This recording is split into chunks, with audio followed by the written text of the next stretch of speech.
Today on the table, we're continuing our Gold Cup National Match Series where we count down from 1983 down to 1957.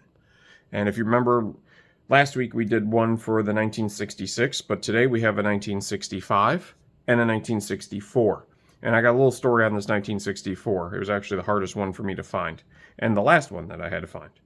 So here's the 1965, and I will go over this here. So this one is, again, all original except for the BoMar. If you remember the video that I did about a week and a half, 2 weeks ago, my 1966 also has a BoMar Rib on the top, and you can see that here.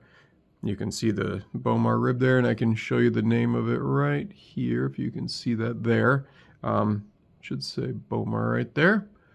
So they added these on for the shooting competitions because it had more weight, and it gave you a longer reference for the sights on the top. And BoMar, I talked about in the previous video, BoMar went out of business in the 70s, but they had made sights, and there's a couple other companies that did. But otherwise, this is all original. It has its original walnut grips with the medallion on them, and it does have its adjustable trigger and obviously the standard hammer. Now, the magazine, which I guess we'll do a quick safety check so you can see here. So you can see there that it is not loaded right there, and it has its original mag, as you can see right here. It's a little bit more worn. But there you go, not loaded. And this one's actually in fantastic condition. If you look at it too, you can see that, you know, there's really no wear on it. The front strap here is maybe just a little bit worn, but it is just a little bit more gray, maybe from a holster. But other than that, you know, there's no marks on it at all. It's just a little bit grayer. And then I will show the serial number, so you know that I'm not showing the one I showed last week. So this one is a 1965, whereas the one last week was a 1966.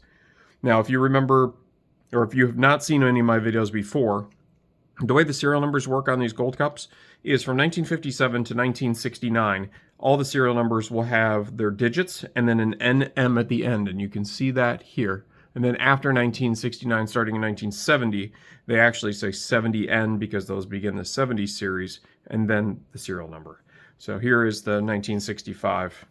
I haven't shot this one, but just because there's so many others, they all basically shoot the same, and I'm lazy and don't want to clean them all.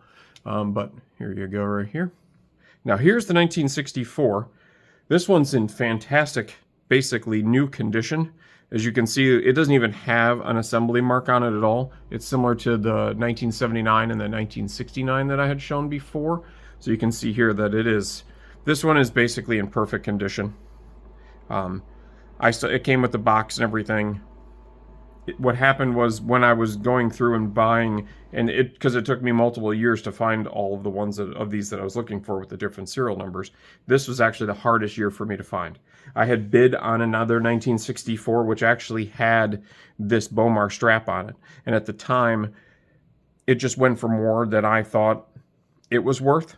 So I didn't bid on it. And then I got stuck. And that was pretty early on when I was going through and trying to find a whole bunch of them. And then I got stuck looking for, at the end, a 1964. And actually, this 1983 and the 1964 for me were the most difficult ones to find.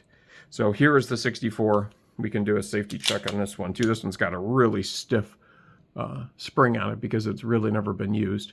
But you can see there it's not loaded. Magazine here, you can see it says Colt 45. I mean, it's in basically perfect condition. But this one, you know, I'm not going to shoot this one just because it's not, it's just so in such great condition. There's just no reason to, with having as many of the other ones, you know, why not?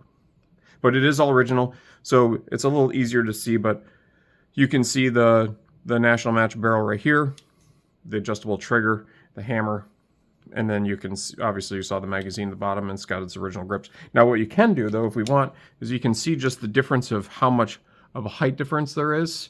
If we put them next to each other, so you can see how much lower the barrel sits with the BoMar, or at least it appears to sit with the BoMar on it.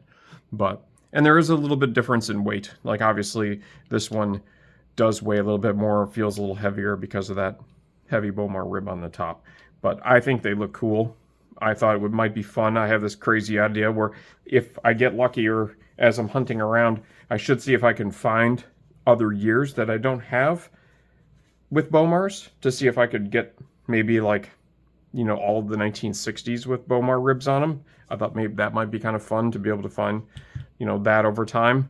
Not sure if I will, but it would just be kind of an excuse to buy more of them, I guess you could say. But here's the 65 again. But anyways, if this is your first time seeing one of my videos, and if you have anything with a BoMar, or if you've had BoMars in the past, they have those other ones where it has like almost a 2-inch extension, where the front sight actually sits out much farther over the end of the barrel, or end of the pistol, you know, for even better sight. Let me know if you have one of those, or if you shot one. I'd be curious to know. And then let me know if you have a 64 or 65 as well in the comments.